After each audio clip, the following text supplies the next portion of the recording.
합시다. 살든지 죽든지. 사도행전 7장은 60절까지 가장 긴 장인데요. 스데반의 설교 그리고 순교 이야기가 나오고 있습니다. 어제 사도행전 6장에서 우리는 본질로 돌아가야 된다. 본질에서 벗어나면 안 된다. 본질을 사수하자. 교회는 아무리 구제, 섬김, 봉사가 중요하다 할지라도 우리는 말씀을 제쳐놓고 구제에 빠지면 안 된다. 중요한 것은 기도와 말씀에 집중하는 것이다. 그래서 기도와 말씀 사역에 전무하기 위해서 성령 충만, 또 믿음 충만, 또 지혜 충만한 사람 7을 세웁니다.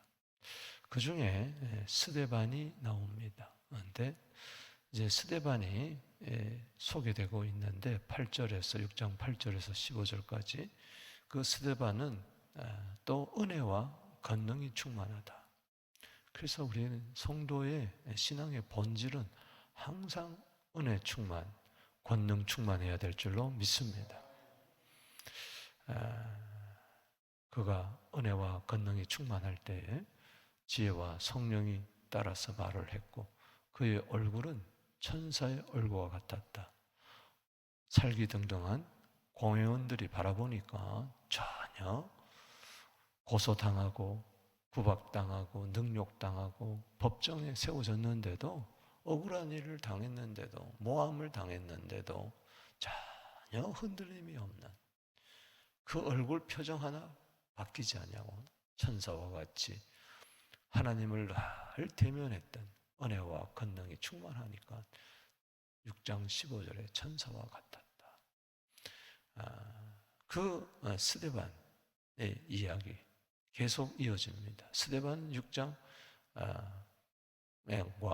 또 7장에 등장하고 이제 역사의 무대에서 사라집니다. 오늘 저는 스데반을 이렇게 가만히 보면서 어쩜 예수님과 똑같다. 우리는 따지고 보면 스데반을 주목한 것이 아니라 스데반 속에서 역사하고 계시는 예수님을 주목해야 될 줄로 믿습니다. 스데반이나 우리나 성정이 똑같은 사람입니다. 그가 특출해서가 아니라 그는 은혜를 받았기에 권능을 받았기에 그 속에 그 은혜의 주가 되시고 능력의 주가 되시는 예수님이 계셨기에 이럴 수가 있구나. 스데반이 죽을 때 그 스데반을 고소한 자 중에 하나요. 또 증인이었던 사울이라는 청년, 스데반의 순교 현장에 있었던 그 사울이 나중에 바울이 되잖아요. 그 바울이 이렇게 이야기합니다. 빌립보서 1장 20절에 살든지 죽든지. 어찌 그가 그런 이야기를 할 수 있었을까? 스데반의 그 삶과 죽음, 마지막을 목도하고 그가 나중에 예수님 만나고 그것을 다시 회상하면서 그렇구나. 예수가 내게 계시면 살든지 죽든지 오직 내 몸에서 그리스도만 존귀케 하는구나. 따라합시다. 살아도 주를 위하여, 죽어도 주를 위하여. 사나 죽으나 주의 것이니 로마서 14장 7절 8절에 빌립보서 1장 20절에 살든지 죽든지 그것이 문제가 아니냐. 사느냐 죽느냐 그것이 문제가 아니고 살아있을 때도 주를 위하여 죽을 때도 주를 위하여 살든지 죽든지 오직 내 몸에서 그리스도만 존귀케 한다. 할렐루야. 이게 우리 크리스찬의 삶의 본질입니다. 은혜 받으면 그렇게 될 줄로 믿습니다. 그게 은혜입니다. 살아도 죽어도 오직 예수. 고린도후서 4장 10절 11절 말씀처럼 이 죽을 육체 한 줌의 흙으로 죽을 이 육체 생명의 그리스도가 나타나야 돼.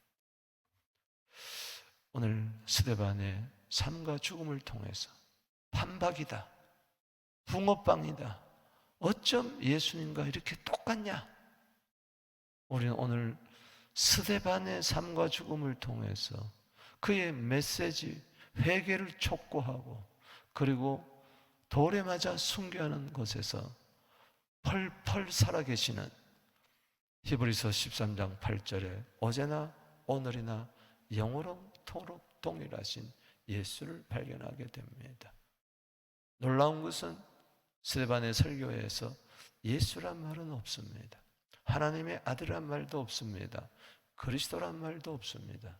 그러나 어떤 설교보다도 메시지보다도 스데반 자체가 예수의 삶이었고 스데반 메시지 전체 속에 흐르는 그 기후, 살아계신 예수님이 펄펄 살아계셔서 그 메시지 속에 생명의 메시지 속에 있었습니다. 오늘 본 말씀은 60절까지인데 세 부분으로 나눌 수가 있어요. 1절에서 50절. 이것은 스데반의 설교입니다. 스데반의 설교. 그리고 51절에서 여기 51절에서 53절까지는 메시지에 이어서 회개를 촉구하는 것이고, 그리고 54절에서 60절까지 이것은 스데반의 순교입니다. 순교. 따라합시다. 설교, 그리고 회개, 그리고 순교, 죽음. 예수님과 너무 똑같은 거예요. 예수님의 삶은 이 땅에 오셔서 말씀 전한 거죠. 말씀이 되어 하나님의 메시지가 되어서 가르치고 또 전파하신 거죠. 그리고 늘 회개를 촉구했죠. 회개하고 복음을 믿어라. 예수님 마가복음 1장 15절에 이 독사의 자식들아, 이 뱀들아, 지옥의 판결을 피하겠느냐. 전부 다 회개를 촉구하는 겁니다. 누가복음 13장 3절 5절에 회개하지 않으면 망한다. 회개라, 회개라. 그리고 예수님은 십자가에서 돌아가시죠. 순교자가 되어서 아버지의 뜻을 이루잖아요. 이 스데반도 오늘 세 부분을 통해서 보면 전부 다 예수구나. 어쩜 예수님처럼 그렇게 살다가 예수님처럼 죽느냐? 어떻게 살다가 어떻게 죽느냐? 여러분, 예수님처럼 살다가 예수님처럼 죽으십시다. 살든지 죽든지 예수님의 모습이 드러나야 돼. 내 삶을 통하여 내 마지막 숨을 거두는 순간까지 그분, 그 사람이 기억되는 게 아니라 그 사람을 통하여 예수님이 기억되는.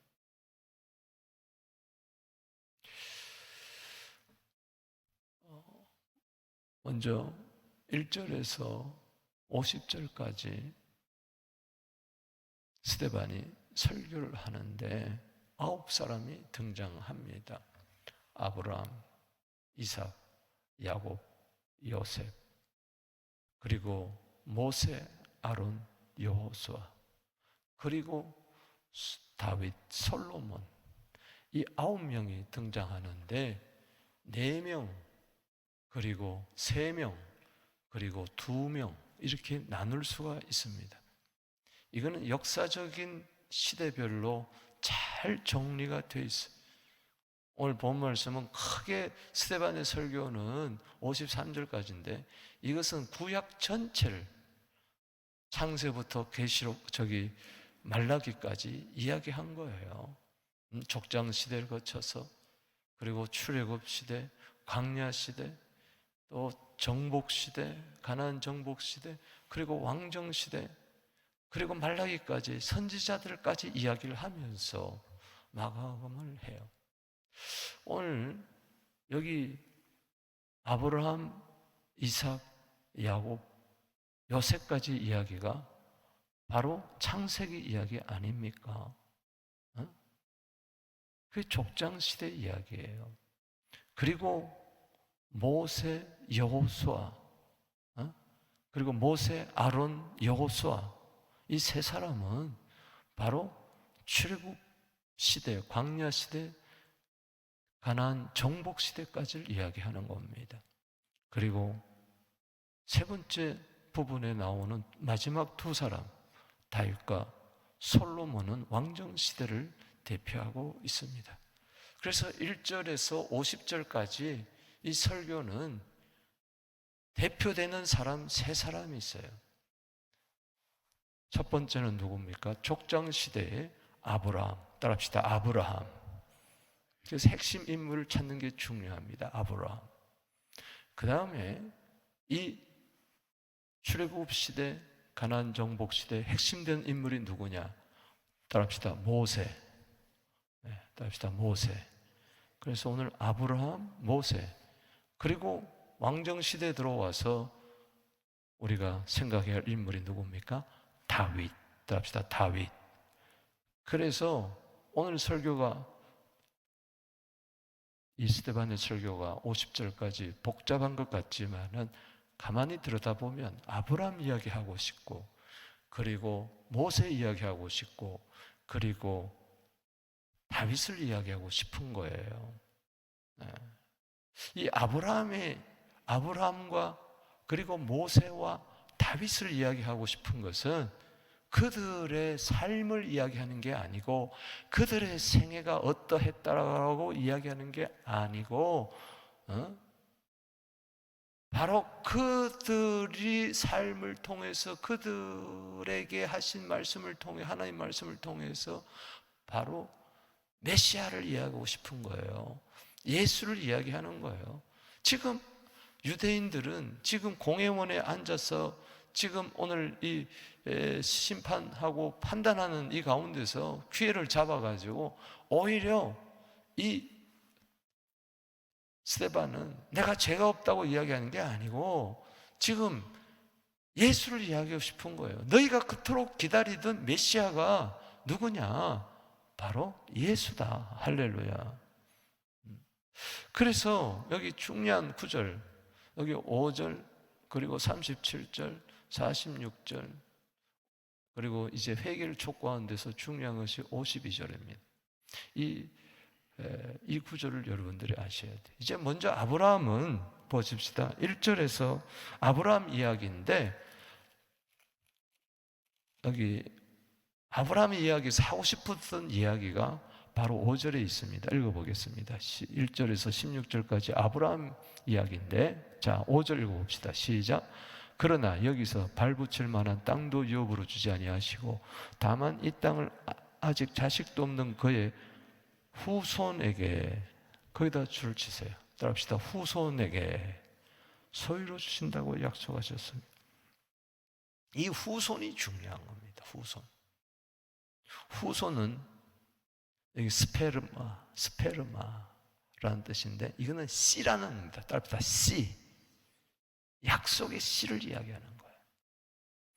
아브라함이 아직 자식도 없는데 씨를 주겠다. 그 씨에서 누가 나옵니까? 바로 메시아를 보내겠다는 거예요. 그 씨가 예수예요. 그러니까 이스라엘 백성들은 그 아브라함을 믿음의 조상으로 여기잖아요.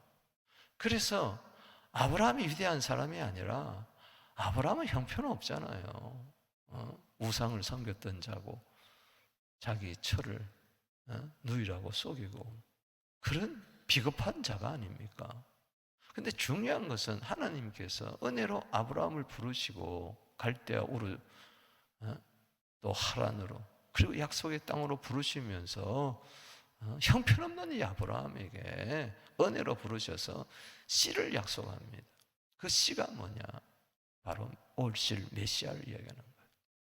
아브라함이 백세하던 아들 이삭을 하나님께 드렸을 때에, 그때 그 아브라함은 성부 하나님을 나타내고 백세하던 아들 독자 이삭은 예수님을 나타나지 않습니까? 로마서 8장 32절에 하나님이 자기 아들을 아끼지 아니하시고 우리를 위하여 내어주셨으니 어찌 아들과 함께 모든 것을 주지 않겠느냐, 그 말씀을 하고 싶은 거예요. 그때 이삭을 대신해서 양이 죽잖아요. 그게 예수잖아요. 그러면서 창세기 22장 17절 18절 말씀 들어보십시오. 내가 내게 큰 복을 주고 내 씨가 크게 번성하여 하늘의 별과 같고 바다의 모래와 같으리니 내 씨가 그 대적의 성문을 얻으리라. 이게 마태복음 16장 18절에 음부의 권세가 이기지 못하리라. 교회를 세우리니 음부의 권세가 이기지 못하란 말씀이에요. 그 대적의 성문을 차지하란 말이에요. 차지한다는 말이에요. 창세기 22장 18절 이어서 또 내 씨로 말미암아 천하 만민이 복을 얻으리니. 아멘. 창세기 22장 17절 18절에 씨 이가 누굽니까? 바로 메시아. 그 메시아가 바로 너희가 기다리고 기다리던 예수다. 너희는 지금도 씨를 기다리고 있구나. 두 번째 단락에서, 설교 두 번째 단락에서 17절에서 45절까지가 누구의 이야기? 모세. 왜 모세 이야기를 합니까? 모세를 통해서 하신 말씀이 중요한 거예요. 그것은 바로 37절입니다. 두 번째 메시지, 모세 메시지에서 중요한 것은 37절이에요. 5절에다 줄을 치고 37절에다가 줄을 치세요. 37절 시작. 이스라엘 자손에게 대하여 하나님이 너희 형제 가운데서 나와 같은 선지자를 세우리라 하던 자가 곧 이 모세라. 모세가 뭐라고 말을 했느냐? 선지자를 세우겠다. 내가 광야교회 선지자인 것처럼 앞으로 진정한 교회 시대가 오는데 그때 참 선지자가 올 것이다. 인도자가 올 것이다. 출애굽의 신도시, 광야교회 선지자가 올 것이다. 이 선지자가 누굽니까? 형제들 가운데 나와 같은 선지자. 또 합시다. 선지자. 이분이 바로 메시아로 오신 예수님을 이야기하는 거예요. 이것은 신명기 18장 15절을 합니다. 내 하나님 여호와께서 너희 가운데서 내 형제 중에 너를 위하여 나와 같은 선지자 하나를 일으키시리니 너희는 그의 말을 들을지니라. 선지자 예수 말을 들으라는 이야기예요. 메시아 속에 선지자가 있지 않습니까? 신명기 18장 18절에 내가 그들의 형제 중에 너와 같은 선지자 하나를 그들을 위하여 일으키고 내 말을 그 입에 두리니 내가 그에게 명령하는 것을 그 무리에게 다 말하리라. 그래서 하나님의 아들 예수님이 이 땅에 선지자로 오셔서, 왜 선지자냐? 선지자는 하나님의 말씀을 다 전하는 자예요. 그래서 아버지의 말씀을 우리에게 다 전했어요. 그런데 광야 시대 이스라엘 백성들이 모세 선지자 말을 안 들었던 것처럼 거역하고 반항하고 대적하고 돌로 치려고 그러고 그랬던 것처럼 지금도 너희들이 예수를 그렇게 대한다는 겁니다. 그 다음에 이제 46절에서 50절까지가 왕정시대 대표적인 인물이 누굽니까? 다윗. 다윗 이야기하는 게 아니고 다윗에게 하신 하나님의 말씀을 이야기하는 것이 하나님의 처소 성전 이야기입니다. 자, 46절 읽어보십시다. 46절 시작. 다윗이 하나님 앞에서 은혜를 받아 야곱의 집을 위하여 하나님의 처소를 준비하게 달라고 하더니, 사무엘하 7장 이야기입니다. 사무엘하 7장은 1절에서 29절인데 몽땅 메시아를 이야기하는 겁니다. 무슨 이야기냐? 다윗이 이제 모든 것을 다 정복하고 승승장구하고 그는 상하궁에 백향목궁에 더 안아서 편히 쉴 때 가만히 생각해 보니까 아직까지 성막이 텐트 속에 있는 거예요. 너무 미안해. 그래서 나단 선지자를 불러서 나는 이렇게 편하게 사는데 좀 하나님이 계실 집을 내가 좀 짓고 싶습니다. 하나님의 처소 집을 짓고 싶습니다. 그래서 나단 선지자가 하나님, 다윗 왕이 하나님을 위하여 집을 짓겠다고 하니 어떻게 하면 좋겠습니까? 그때 네가 나를 위하여 집을 짓는다고? 내가 너희들이 손을 지은 집에 내가 있겠느냐? 오늘 말씀처럼 오히려 내가 너를 위하여 집을 짓겠다. 할렐루야. 아멘이십니까? 하나님의 처소, 더 정확한 번역은 하나님을 위하여 쳐서 집을 짓겠다 할 때 내가 너를 위하여 집을 짓겠다.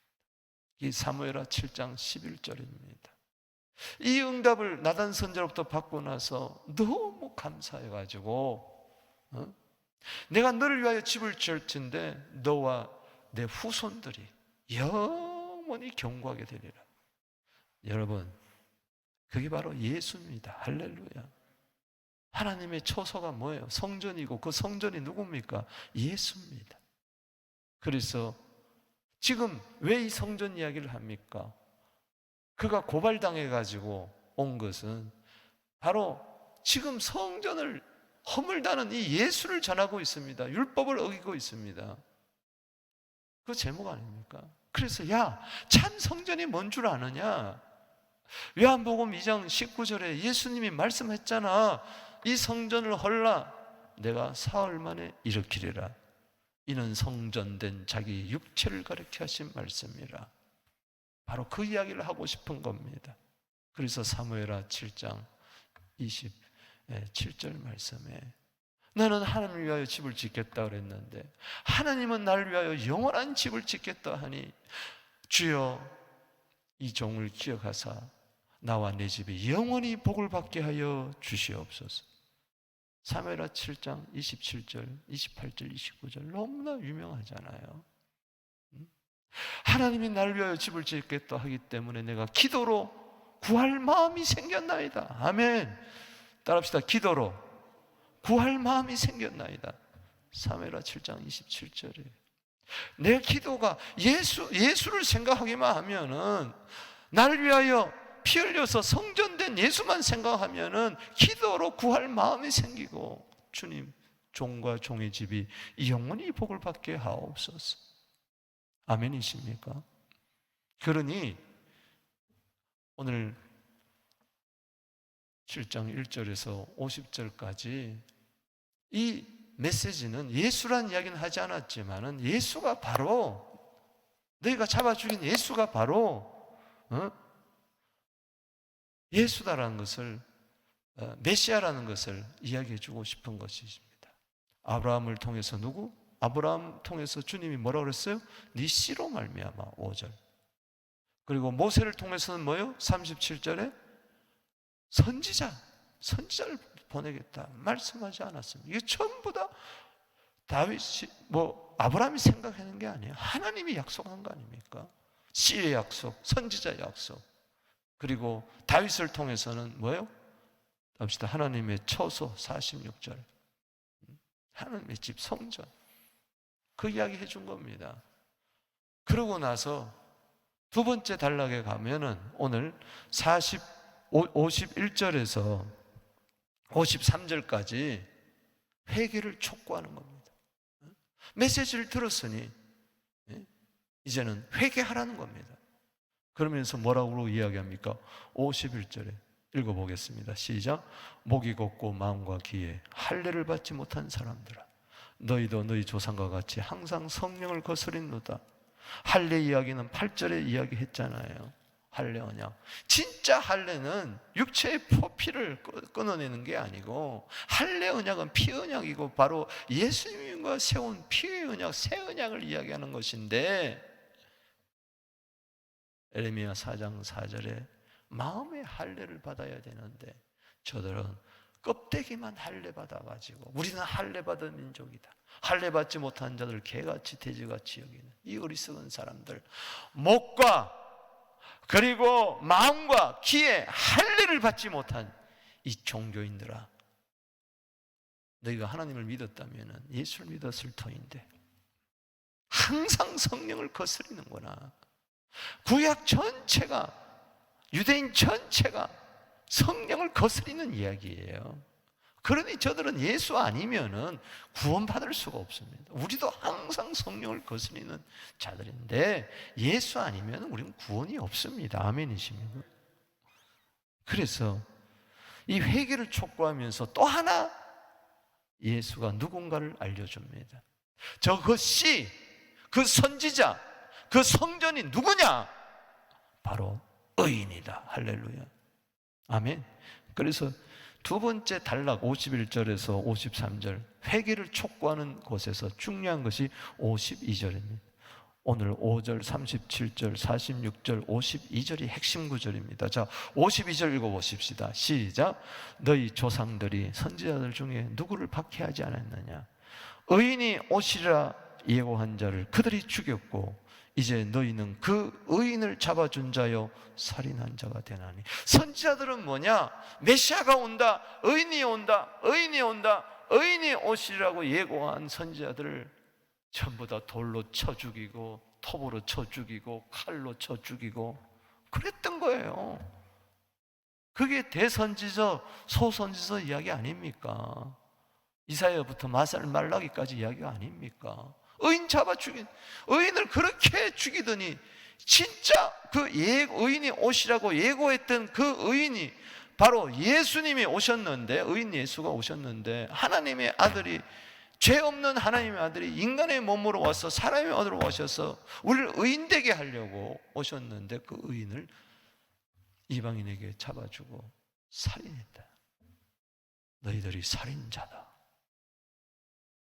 따라합시다. 우리는 살인자입니다. 우리가 회개해야 될 게 바로 그거예요. 내 죄 때문에 돌아가셨다는 것은 내가 살인자라는 이야기예요. 하나님 아들 내가 죽인 거예요. 하나님 아들을 십자가에 매달아 죽여놓고도 내 죄가 죽였다면 내가 죽인 거예요. 그러니 어찌 회개하지 않을 수가 없어요. 이 살인자를 하나님의 아들로 삼아주었으니, 양자로 삼아주었으니 회개하라고 그러는 거예요. 의인, 또 합시다. 의인. 고린도후서 5장 21절에 하나님은 죄를 알지도 못하는 그 의인 예수를 우리를 의로 삼으려고 십자가에 죽은 줄로 믿습니다. 백부장이 십자가에 돌아갈 때 그는 정령 하나님의 아들이고 정령 의인이었도다. 죄가 없어요. 이 세상에 의인은 없나니 하나도 없어요. 로마 3장 10절에 오직 예수밖에 없습니다. 그런데 잡아 죽였는데, 살인했는데 그 피로 너희들을 구원하고 싶다. 그러니 회개하라.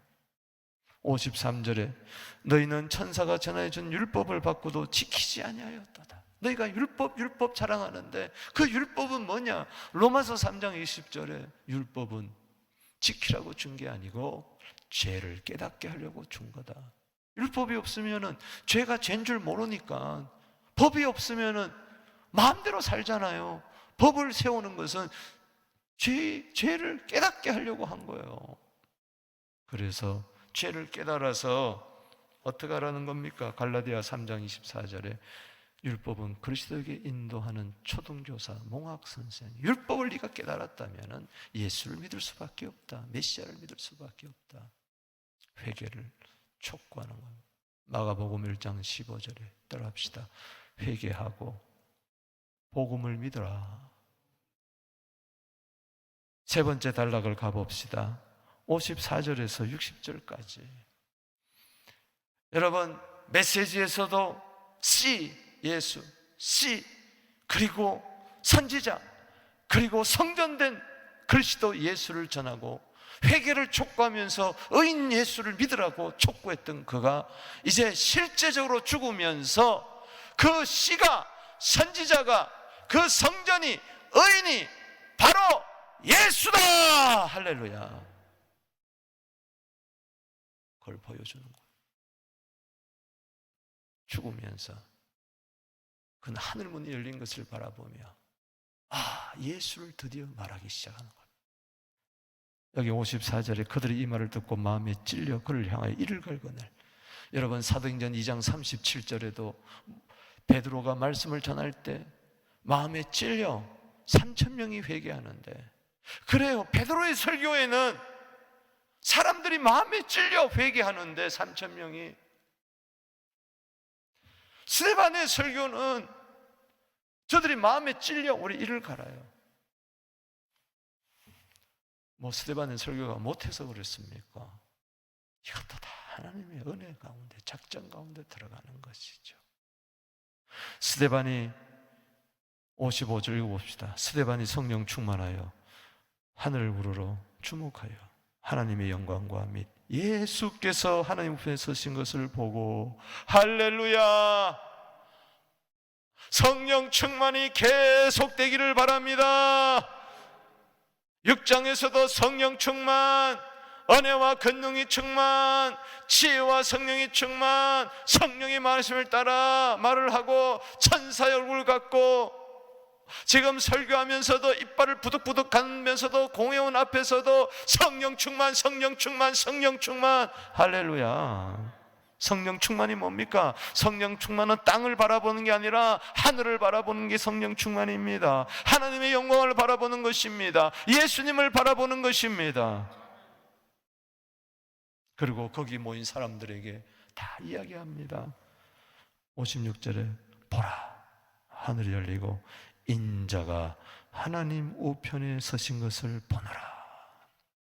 하나님의 아들이 사람의 아들로 이 세상에 오셨다가, 의인으로 오셨다가 죽었지만 부활 승천해서 그 인자가 지금 하나님 우편에 섰다. 지금 아마 두 팔 벌리고, 스데반아, 지금 스데반의 눈과 예수님의 눈이 탁 마주친 거죠. 그러니 이빨을 갈든 달려들어 돌을 던지든 무슨 상관입니까? 가난이든 질병이든 환난이든 핍박이든 적신이든 위험이든 칼이든 그리스도의 사랑에서 끊을 수 없잖아요. 로마서 8장 35절에 아멘. 57절에 예수 이야기하니까 싫은 거야. 그들이 큰 소리 지르며 귀를 확 막아 예수 소리 안 들으려고 일찍 그에게 달려들어 성 밖으로 내치고, 왜? 죄인은 예루살렘 성에서 죽을 수 없으니까 성 밖, 예수님도 영문 밖으로 갔던 것처럼 우리도 영문 밖으로 가게 되기를 바랍니다. 돌로 칠세. 증인들의 옷을 벗어 사울이라는 청년의 발 앞에 들어, 따라합시다. 사울. 자기 옷들 벌으면서 사울 똑바로 봤지. 정인으로 산.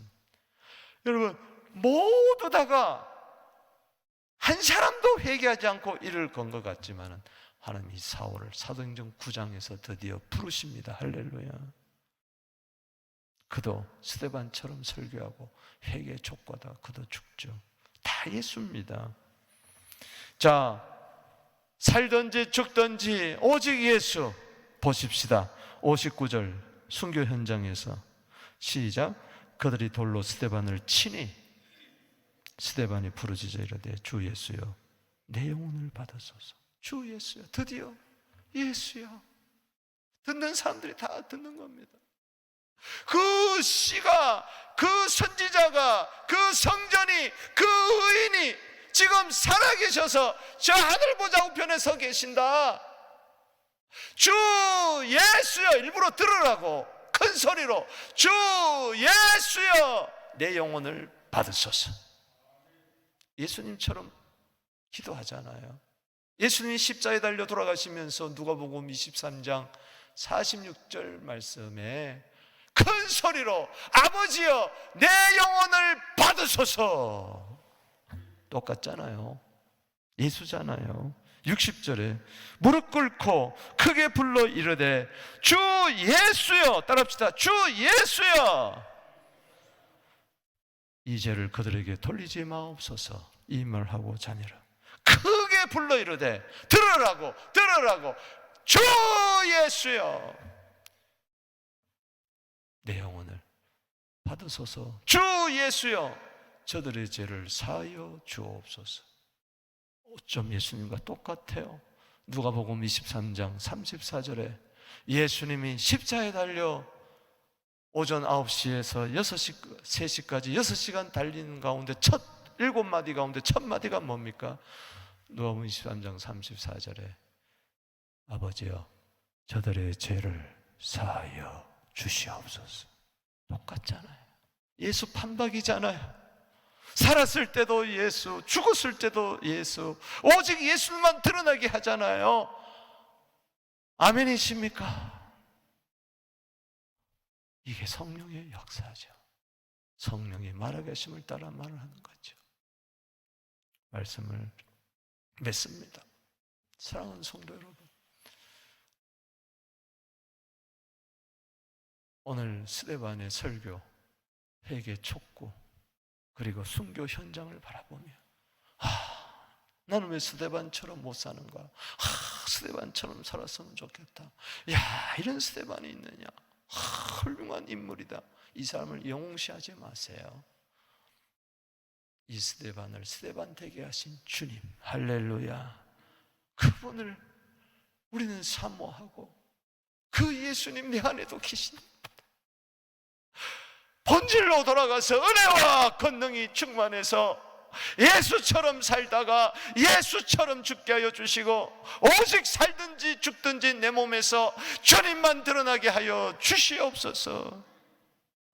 구약시대에 예언했던 아브라함 통해서 씨를 주시겠다고, 모세를 통해서 선지자를 주겠다고, 다윗을 통해서 참 성전을 주겠다고, 회개를 촉구하면서 의인을 주시겠다고 하신 그 의인이 바로 지금도 펄펄 살아계셔서 지금도 나를 위하여 하늘 보좌 우편에서 기도하고 계시고, 그분은 우리를 구원하시려고 이 땅에 다시 오실 예수입니다. 할렐루야.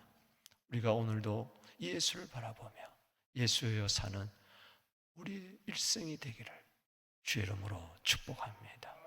살든지 죽든지 우리 두 손 들고 기도하며 나아갑니다.